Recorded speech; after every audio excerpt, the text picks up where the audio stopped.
Hi, we're going to do a quick start guide, which is redundant, on the Victrola, because you never know. Sometimes a few of you have had Victrolas that show up on your doorstep and then they come in pieces. You don't know what to do. Or maybe you went down to your antique dealer and bought a Victrola. And it comes in pieces. So it's real simple. Come over here. We're going to look at this real quick. The basic controls are you have the brake.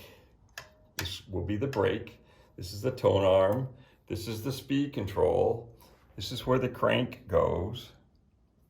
And the doors open and close. This is your volume control. It's very high tech. So there will be a turntable like such, either 10-inch or 12-inch. This is a 12, but they're both the same. And they have little slots. And these slots line up with that little pin on the spindle. So making sure that you close the brake and drop the edge of the turntable over the brake, line it up with the spindle, hold the spindle, turn it, clunk, and it drops in place. All right, it'll come with one of two reproducers. The smaller tabletop models like this one typically have the Exhibition, this reproducer, and the larger floor standing ones typically have the Victrola number 2 reproducer. They both go on exactly the same. They go on like this. There's a slot, a little keyed slot right there, and there's a little pin right there. The pin, this pin, goes into this slot, and then you turn it clockwise, like this. You push it in, then you turn it, and that's it. It's in. That's all there is to it. This thing's about assembled. Then you're going to take a needle,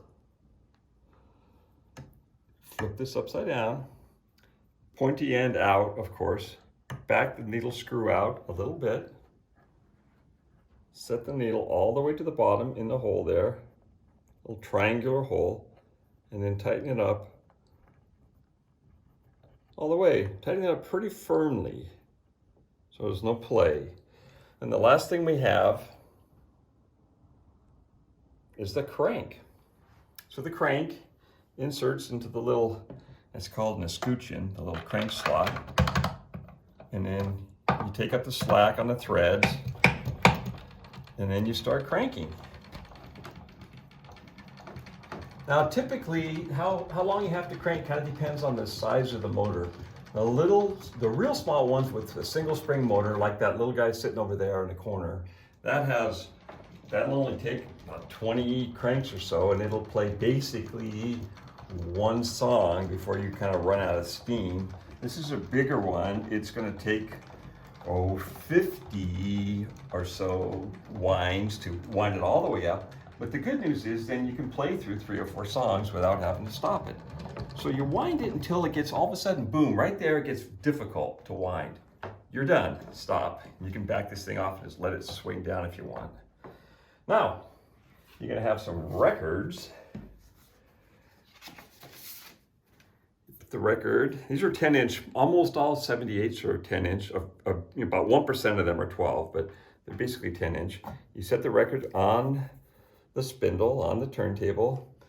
The way I started is, there's several ways. You can just take off the brake, give it a little push, and let it slowly build up to speed, and then put the needle down. But what I do is, I put the needle down first in the leading groove.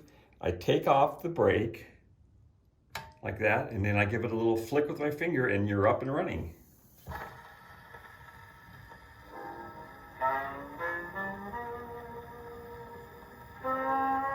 Now, the volume control are these doors.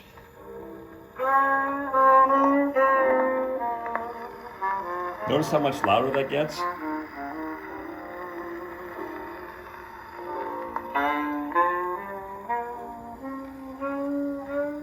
When you want it nice and quiet, you can turn that down. It's a nice song. Stop it, then put the brake on. You're not really supposed to stop it with the brake. You're just supposed to stop it with your finger, then put the brake on. And then you just tilt this back, and you're ready to go. And if I've taken the record off, then I generally put the needle down on the felt just so it doesn't stab somebody.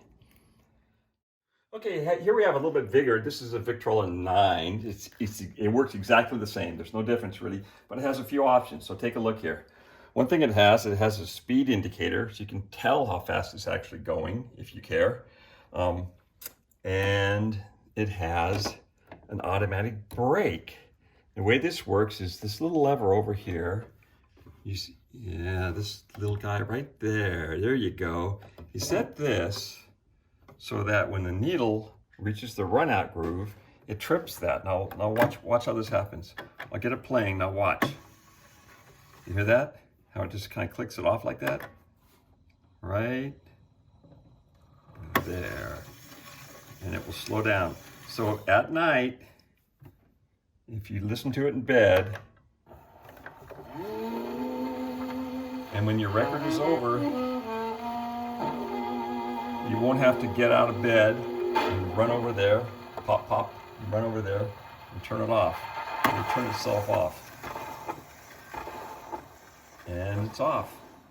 Okay, now if you look over here, you also see we have needle cups. And this is typical in the bigger Victrolas. You have 2 needle cups and then one for basically the trash can. So these are thinner needles. They're called quiet tone. And these are fatter needles called loud tone. They're a little bit brighter and louder, although the thin ones sound better. And then once you've used a needle, really you should only play a couple songs per needle, because the records don't really wear the needle wears. And then you put it in the trash. So if you look in here, those are a bunch of old used needles. Each one of those needles has probably played, 2 or 3 songs. And you just put them in here, and then when that's full, you throw that away. And then the other thing these things have is they have, of course, a little hinge lid. There's a little drop button. Drop that down. Keep the dust out. Also, when you close these when it's playing, you keep the reproducer noise out. This thing makes a little bit of noise there too. It sounds like music, but it's kind of very tinny sounding, like a tiny little speaker. So you close the lid and it sounds a little bit better maybe, that's all. But it plays exactly like the smaller models we just saw. So that's kind of everything I know about Victrolas.